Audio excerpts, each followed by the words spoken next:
Right, have you ever asked yourself the question how much money you've got sat on the wall in airsoft gear doing nothing? You shut up! I'm so fucking scared right now, you shut up!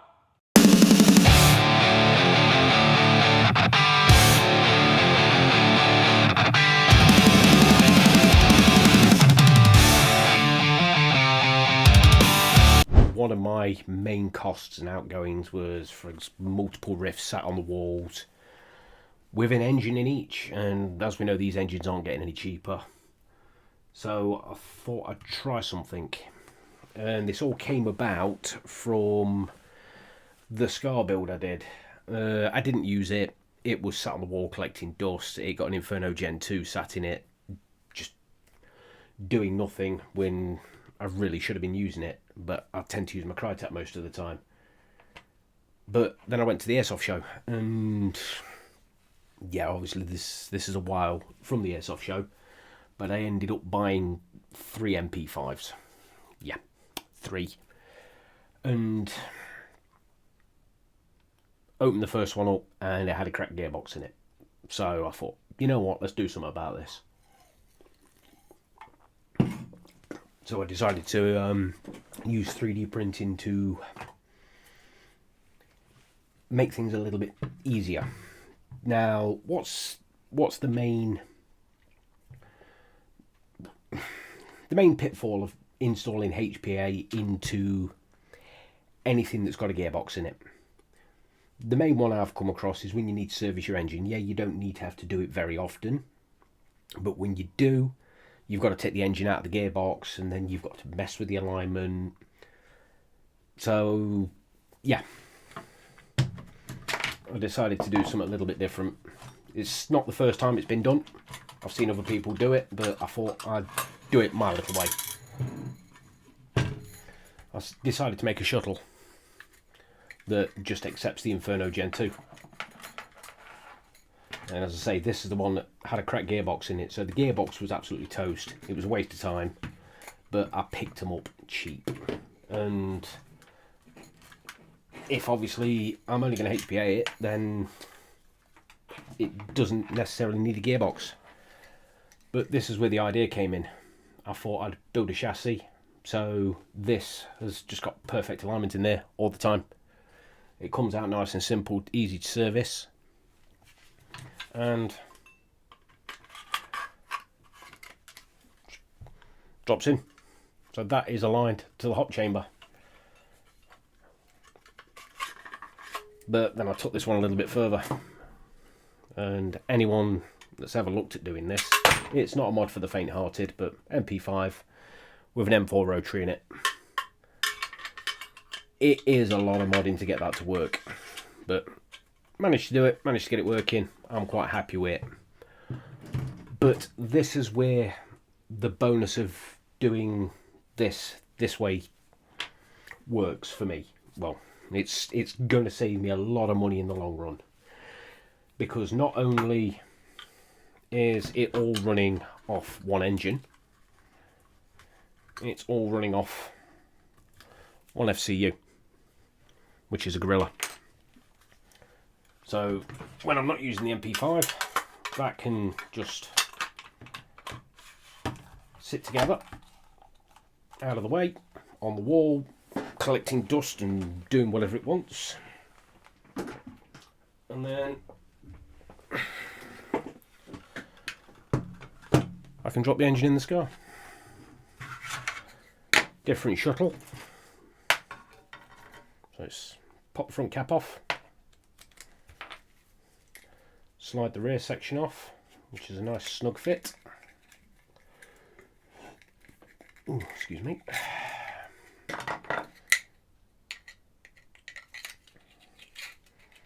And this one is a Cymer Scar, if anybody wants to know, because I've had multiple people asking me, well, what model Scar do you have? Well, it's a Cymer. It's one I picked up cheap on a boneyard. So that then drops in there, stops that from moving.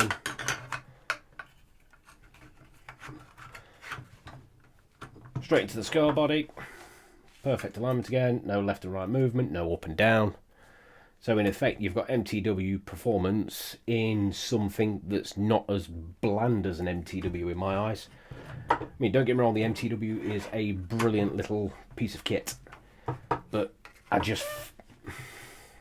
find it too plain. It's like the well, for anybody who's remembered the car cruising days, it's like the Vauxhall Corsa of airsoft riffs. Every man's had one, and yeah, it's just very vanilla. There's nothing to it. So yeah, I did that with that one. But so that's those two in there. Apologising for me stuttering because I really can't think of my words. I'm just throwing this video together just for the sheer hell of it today. And then when the Black Friday sales came in, I decided to make one for the Car 15 as well. But this one's a little bit different. This one, when I can get the air fitting off it.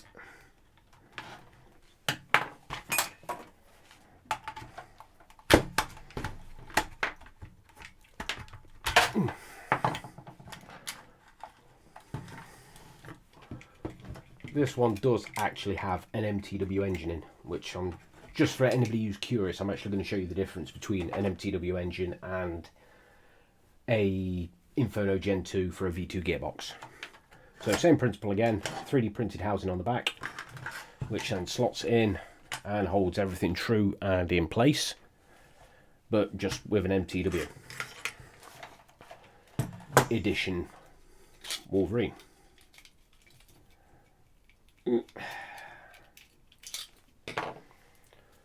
So that's an Inferno 2 for a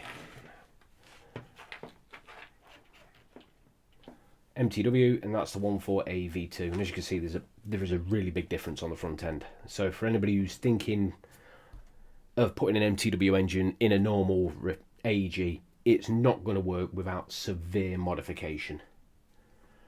And speaking of severe mods, this is something that I've seen come up a few times on a few Facebook groups, and it's bugging me a little bit. Let's have a look. Right, we'll use the scarf for example, because this one's nice and easy to get to.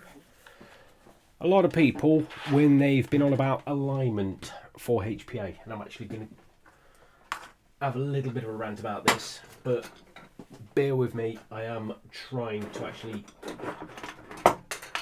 get a point together here. So there's a few at the minute that I've actually seen where people are saying to get the decent alignment for a HPA engine into an M4 body, for example, they're cutting the gearbox there. They're cutting all of this off. In my eyes, that is a fucking bad idea. And I'll show you why. If you cut the back end of that gearbox off, where is that M4 lower? Now obviously, don't shoot me on this because I've done it with this one. But if you look at the back of an AEG body, if you cut the back end of the gearbox off, all that's holding that to this is that thin bit of metal there and there. So you can bend on that stock tube and that could snap the back of your body off. Whereas if you've got the rear of your gearbox on there and your stock is bolted to that rather than just a nut and a washer here, you're less likely to break the back of your riff. Now I've counteracted that on this one by making a section, whereas it's a bit of a pain to get to that, but the upper receiver locates over the top of that and then into there, so this is all locked, it can't twist, it can't move. It's still not ideal because, as I say, this one's got a 3D printed gearbox in it with my own switches, but if you are fitting a HPA engine into a V2 gearbox, oh god, it's still got the original grease in it, and crappy BBs, don't cut the back off. You're just asking to cause yourself problems. If you're gonna cut your gearbox up, For example, if you're going to do this sort of mod where you're going to make your own trolley to go into the upper receiver and just hold the engine, what I would suggest doing is, for example, on the Scar, how I've done this one, I've left the back of the gearbox in, so all the back end's bolted to that, which is then bolted to that. That's solid, that's never going to go, and that's where your structure is, whereas your engine's allowed to float freely. Whereas if you cut that off, this is just going to be flopping around all over the place, or on an M4, you're relying on that thin bit of metal there to hold your riff together. And if you've got a sling on the back and you have a tumble, you're going to snap it, you're going to break your riff. I wish people would really stop chopping the gearboxes out the back of here. I know Minecraft do a gearbox and that's how they designed it, but some of the bodies out of there, for example, that one that's on the Car 15, that is... oh, I can't remember who makes this one now.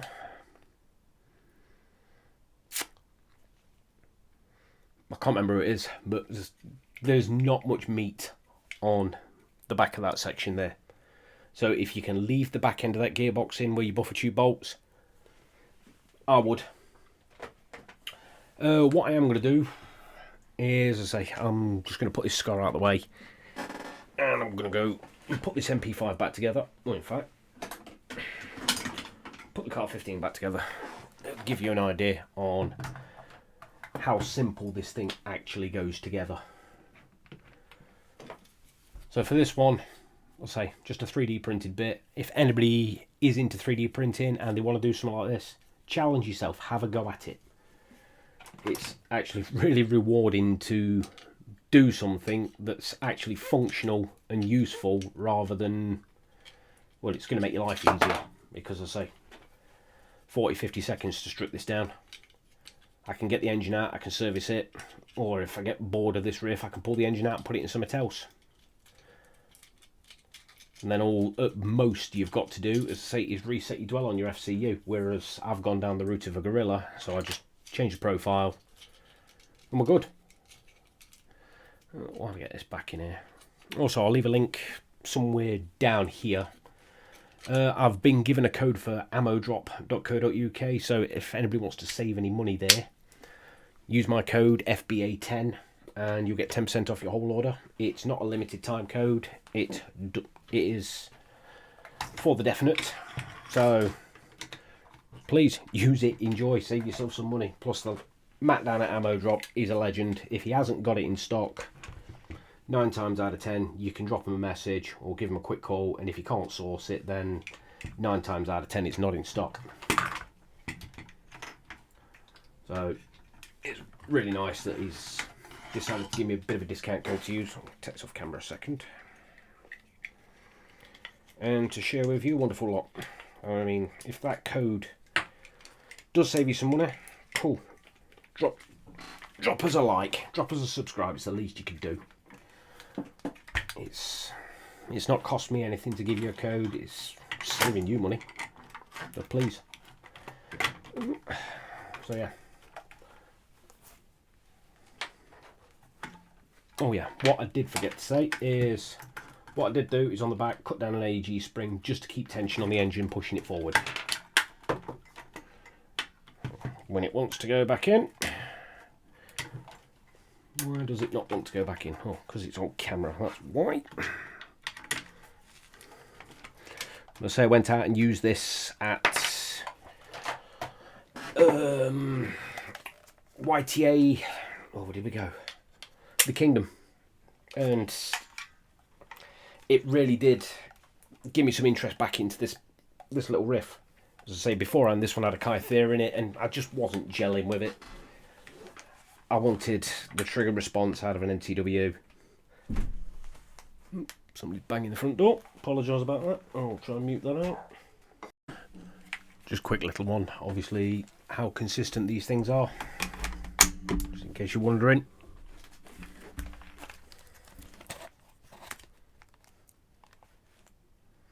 This is on the Car 15 setup. 0.32 gram BBs. Got to do it off camera. You should be able to hear it.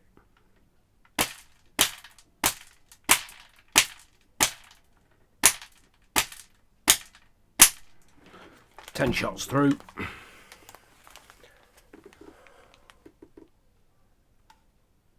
Pretty consistent.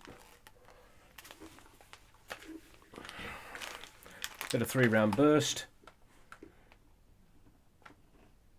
A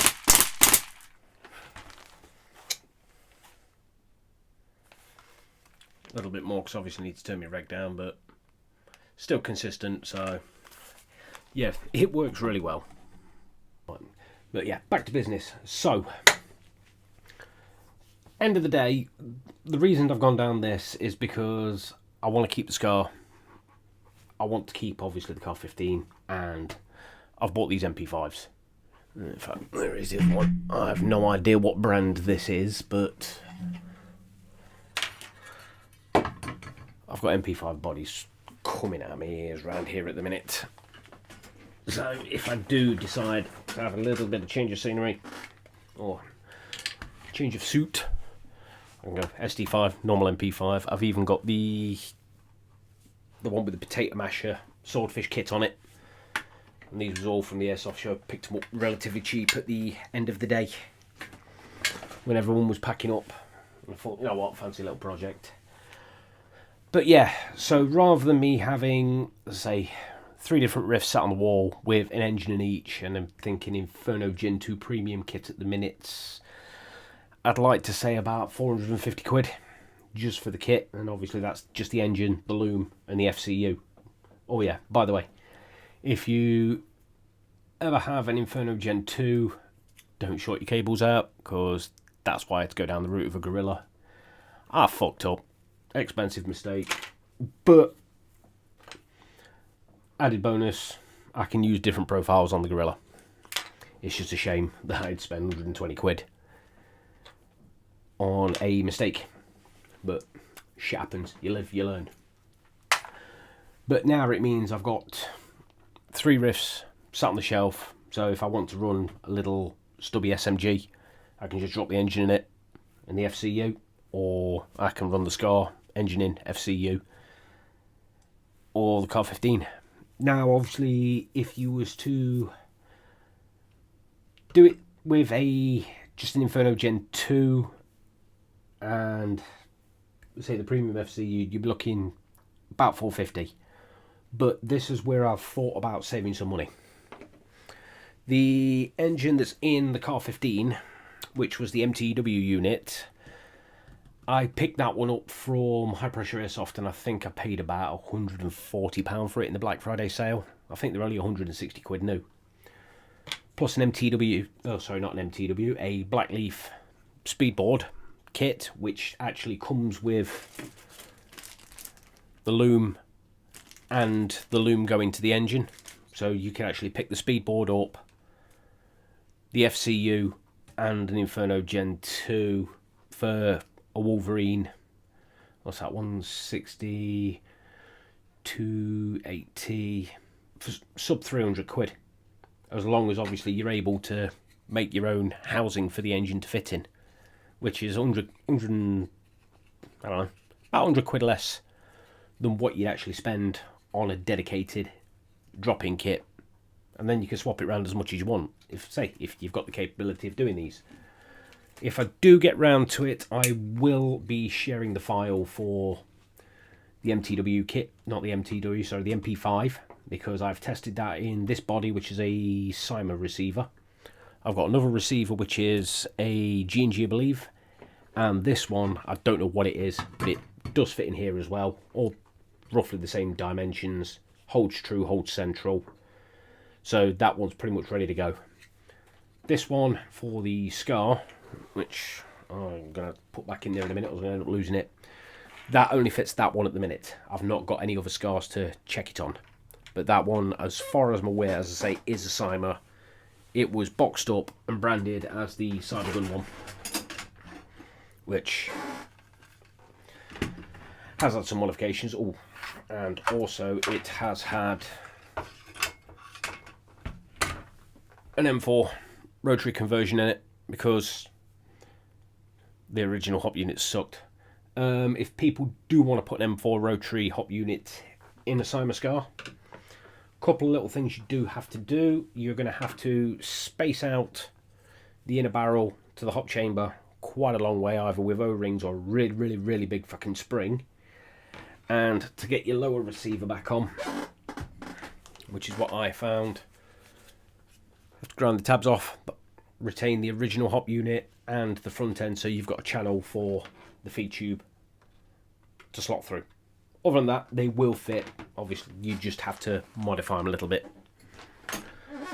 But yeah, I just thought I'd put this little video together, show what I've been up to. And as an added little treat, the Kythera did still get used. And I decided to just throw it in some spare parts. So I got a little spare riff to lend somebody, just in case, obviously, their FCU battery went dead, or their riff broke, if I've got a spare tank. And yeah, the camo's a little bit different, I'll give it that, but I don't think anybody's going to nick it. It's a little bit too obvious, and I still keep finding these bloody templates everywhere. There's another one that I missed.